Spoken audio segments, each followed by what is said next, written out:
Since childhood, I have been raised and loved by my grandparents. Unfortunately, my grandmother passed away due to a minor accident. Around that time, I received a sudden message from Alex's wife, with whom I had lost contact for a long time. The content of the message was a request to take in my grandmother, who was supposed to have passed away 3 months ago. Although there are many things I want to say, my beloved grandmother has indeed passed away. I witnessed it with my own eyes. This phone call will lead to everything becoming clear. I am Elizabeth, 45 years old, and single. The last time I had a relationship with a man was during my university days. We eventually broke up, and after graduation, I joined a major cosmetics company. I worked tirelessly in the marketing department, where overtime and weekend work were the norm. Before I knew it, I missed my chance to get married. But that's not the reason for changing my job. 6 years ago, I switched careers to work as an office worker in a nursing home. In the past, I used to be jostled around in a crowded train that took an hour and a half each way, and I would be lucky if I could catch the last train home. Now, it takes less than 10 minutes by bicycle from my home. I have regular days off according to the calendar, and overtime is rare. But the real reason for my career change isn't related to any of this. I have never left my parents' home since birth. I have confidence in my financial stability, and I'm skilled at household chores. So why haven't I moved out? It's because I love my family, especially my grandmother. I was born and raised in New York. Our family consists of my parents, grandparents, and my older brother Alex, who is 5 years my senior. Just now, I mentioned that I love my family, but my feelings toward Alex are complicated. In the past, I undoubtedly loved him. He was a kind and caring older brother. However, Alex has changed. After graduating from college, he quickly started living on his own and joined a car company as a salesperson. 2 years later, he got married through an office romance. Since then, he has become more and more distant, never visiting our parents' home during Christmas or New Year's. I only know that he vaguely lives in Kentucky. I don't even know if he has children. When was the last time I saw Alex's face or had a conversation with him? It feels like at least 5 years have passed. Alex's last words to me were, "Since becoming a manager, I've been busy. I'll leave everything related to our parents' house to you." That straightforward statement left me with the impression that he's heartless. That's why I decided not to move away from home when changing jobs, to protect our family. Our parents are already retired. Our 93-year-old grandfather suffered a stroke a few years ago and, although he recovered, he can't manage without assistance. Currently, our parents take care of him.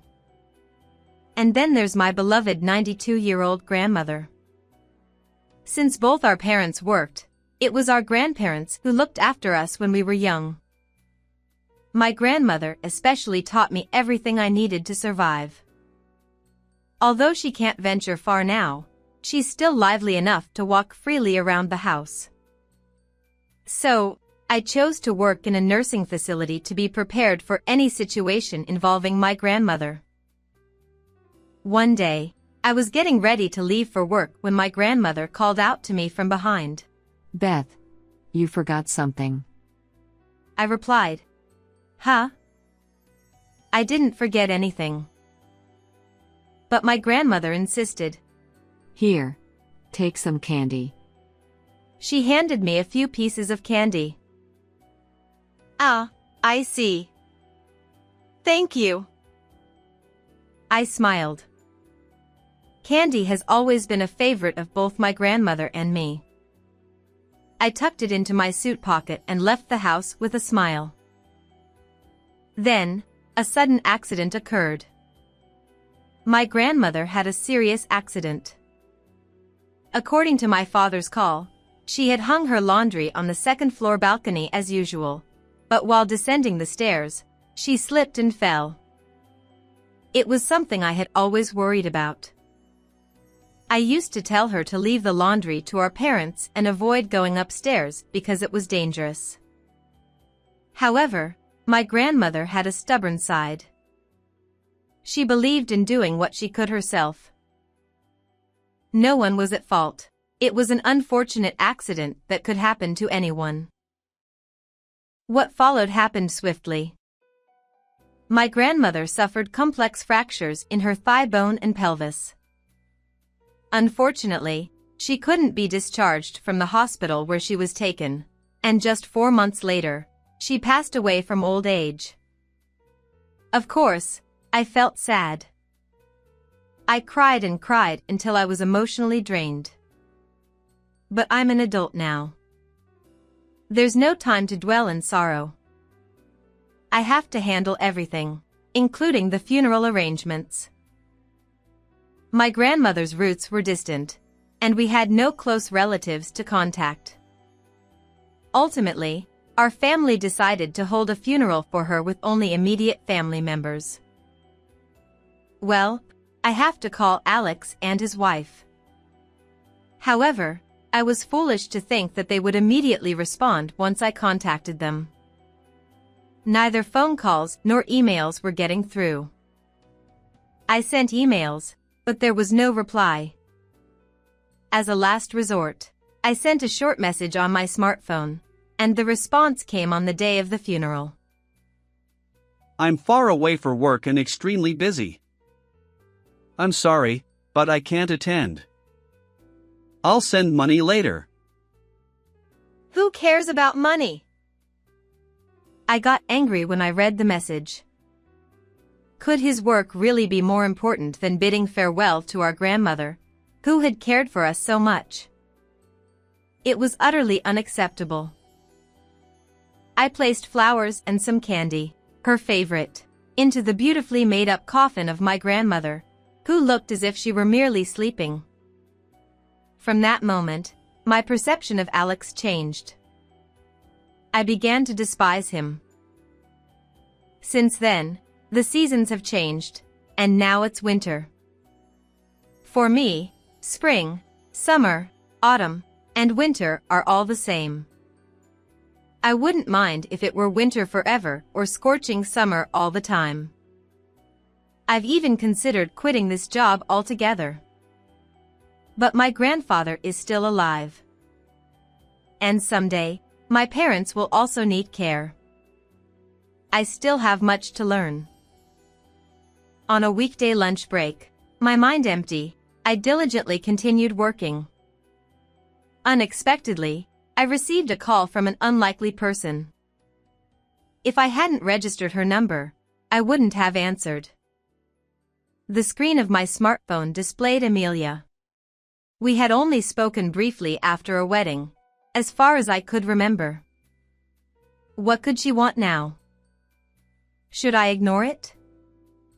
But the ringing wouldn't stop. With a sigh, I decided to answer the call. Hello, this is Elizabeth, I replied. Amelia hesitated before speaking. I apologize for interrupting your work. I'm Alex's wife, Amelia. It's been a while. Ah, yes. Despite being older and in a higher position, Amelia always maintained a humble demeanor.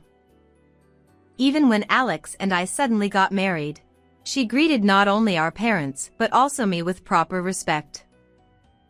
In short, she's a good person.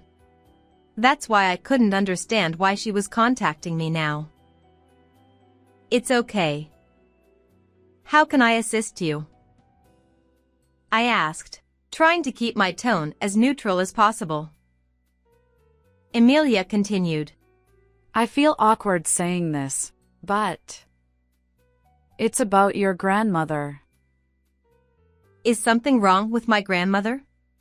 My frustration slipped into my voice. Under my husband's instructions, we've been taking care of your grandmother. However, it's been over a month since the promise time. Could you come and pick her up? What? I genuinely couldn't comprehend what Amelia was saying. Wait a moment.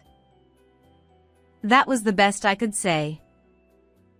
So, Amelia is taking care of my grandmother, who died 3 months ago. This was the question I came up with after thinking hard. I know this is incoherent, even for me. But the same goes for Amelia. Yes, your grandmother is with us. What? She passed away? 3 months ago? Her surprised voice sounded genuine. Can we both calm down a bit? I suggested, and Amelia agreed. A few minutes later, I regained my composure and carefully explained the circumstances that led to my grandmother's passing. Amelia's response, however, was perplexing. According to her, Alex's grandmother needed care, and they had taken her in temporarily until preparations could be made at our family home. This led to two possible conclusions. Neither Amelia nor I are lying. If this is true, then Alex is the one lying. I had anticipated that someone might tell such an easily debunked lie. But now, there were more pressing matters. I need to contact Alex immediately, but I'm almost unreachable on his phone. I told Amelia. Even I haven't touched my husband's cell phone.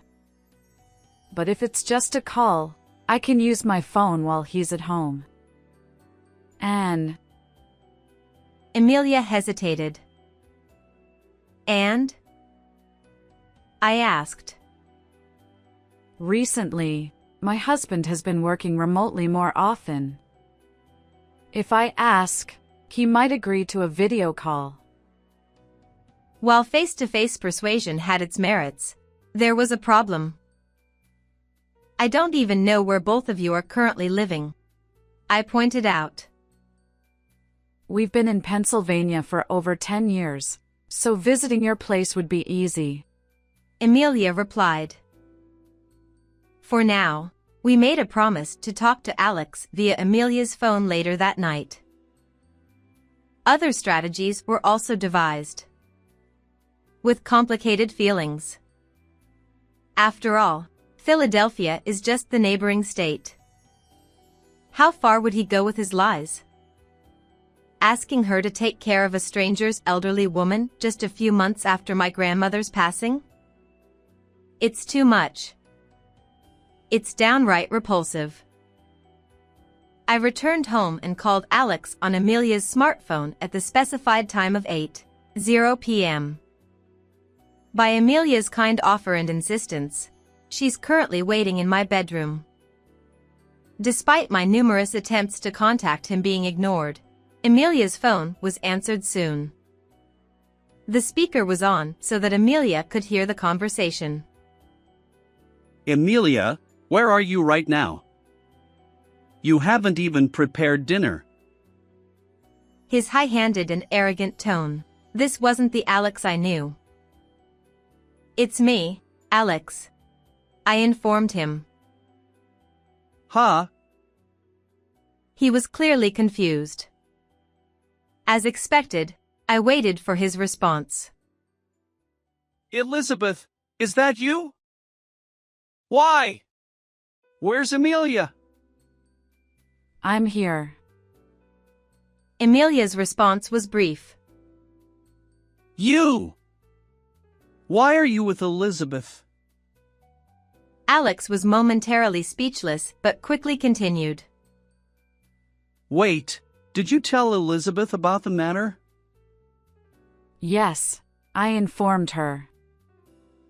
Amelia remained matter of fact. I told you it was too early to discuss that. Alex's attitude suddenly changed. The matter in question was undoubtedly about my grandmother. I've heard from Amelia that you've been working remotely recently. I interjected. And what does that have to do with anything? I could vividly imagine Alex's stern expression. From here on, why don't we continue the conversation face-to-face using a remote work app? I'll send you the ID and password. I proposed. If Alex refuses, I'll take Elizabeth back home. Amelia provided backup. Fine. Reluctantly, Alex agreed. I sent Alex the ID and password via Amelia's smartphone. After a short wait, his face appeared on my computer screen. He had gained some weight since I last saw him, but there was no mistaking it was Alex. So, what's this urgent matter that requires a face-to-face conversation? I'm busy. His audacity to continue lying at this point infuriated me. It's obvious, isn't it? It's about Grandma. You asked her to take care of my grandmother, who passed away 3 months ago. What does that mean? To my surprise, Alex responded. Are you misunderstanding something? His calm reply left me speechless. Grandma's not dead. She's in my care now. And it was you, Elizabeth, who asked me to do that in the first place. What? This time it was my turn to be speechless. Is he really that scared of Amelia finding out the truth? Can people really be so despicable? And it's the real Alex. I'm so angry that tears come to my eyes. But I sent a short message too, I said tearfully. I don't remember. Besides, Grandma is here. Should I bring her over? Please do, I replied. Alex was completely unapologetic. There was no time for tears. Alex stood up and returned a few minutes later, accompanied by an elderly woman in a wheelchair. Look, Grandma, say hello. Elizabeth. It's been a while. The elderly woman spoke hesitantly. This charade needed to end. My anger surged once more. She's a completely different person. In reality, the elderly woman on the computer screen bore no resemblance to my beloved grandmother. Besides, my grandmother always called me Beth, never Elizabeth. Appearances change as people age. She might be showing signs of dementia lately, so it's no wonder your memory is fuzzy. Alex was determined to stick to his story. In that case, you probably won't accept a death certificate as proof, I retorted. Of course. Nowadays, documents can be easily manipulated. His defiant smile irritated me. But I had prepared my own strategy. Then I'll show you some evidence. Just wait a moment, I said, leaving the room. A few minutes later, I returned to my bedroom with the evidence. Ah, Alex.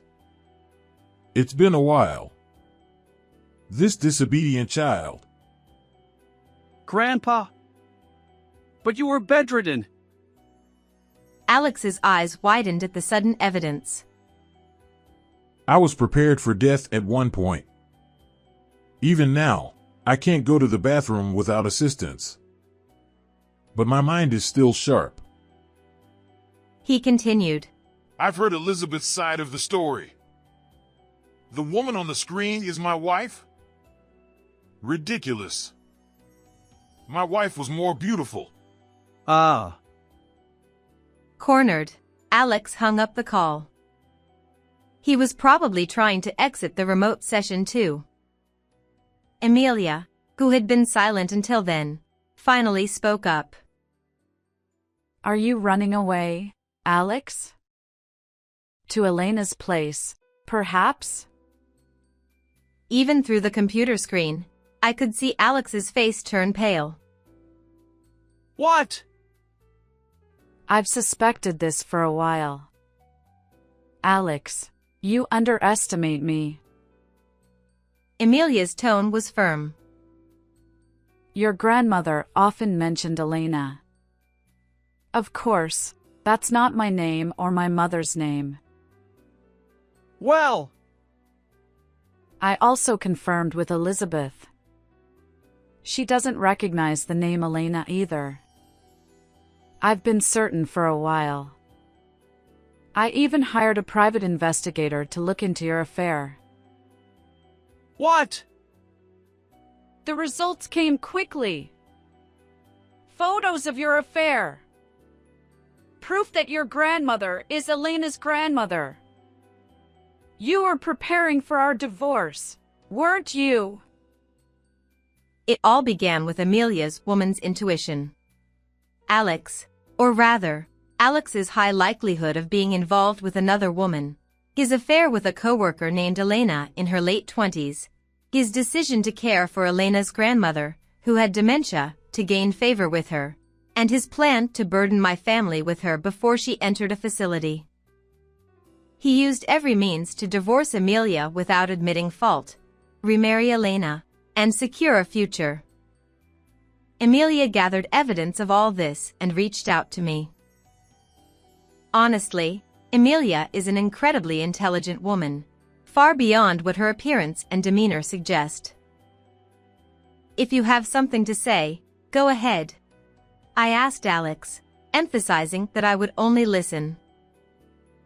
I'm truly sorry. I didn't mean to deceive you. Neither did Amelia. I'll end things with Elena. So, Alex apologized through the screen. My sharp-witted grandfather chimed in. Technology has come a long way. Even your tear-streaked face is visible from a distance. Grandpa, please help me. Fool! I never want to see your face again after using my wife, neglecting my cute granddaughter and your wife. This is the end. Elizabeth. You too. Right now, the most important person in this house is your grandfather. And by the way, I never want to see your face again either, I retorted. Amelia. The divorce proceedings are already underway. I'll return to my parents' home, and we'll meet in court next. Well then, that's that. Goodbye, Alex. As I finished speaking, I clicked the exit button on the remote conversation. The seasons changed. I stood alone at my grandmother's grave, mentally sharing various updates. Alex divorced Amelia, and naturally, Amelia was advantageous. Alex ended up paying an enormous amount in alimony and even sought refuge at my parents' house once. But with my sharp-minded grandfather's authority, he was effectively disowned. Apparently, the will even stated, Alex is not family. As for Elena, she hoped to remarry Alex, but the real world isn't so forgiving for a divorced, debt-ridden man in his 50s. In the end, he quit the car company he'd worked at for years, now living in a cheap, cramped apartment, working day labor jobs while continuing to pay alimony. In these times, it's hard for a middle-aged man with no qualifications, let alone negative savings, to find new employment. It's all karma. Most of the information about Alex came from Amelia. Since then, Amelia and I have become friends, meeting quite frequently. And so, as I stood up and said, "It's all over, Grandma. See you later." A strong gust of wind blew. Simultaneously, I heard a voice I loved very much. Beth. Thank you. Take care of your grandfather a little longer, won't you? Grandma. I suddenly realized I was tightly gripping something in my right hand. There, in my palm, was a piece of candy. That's strange. I hadn't brought any candy today. I'm not one to believe in gods or ghosts, but perhaps my grandmother is still watching over me somewhere? No, it's probably just that I unconsciously put it in my pocket before leaving.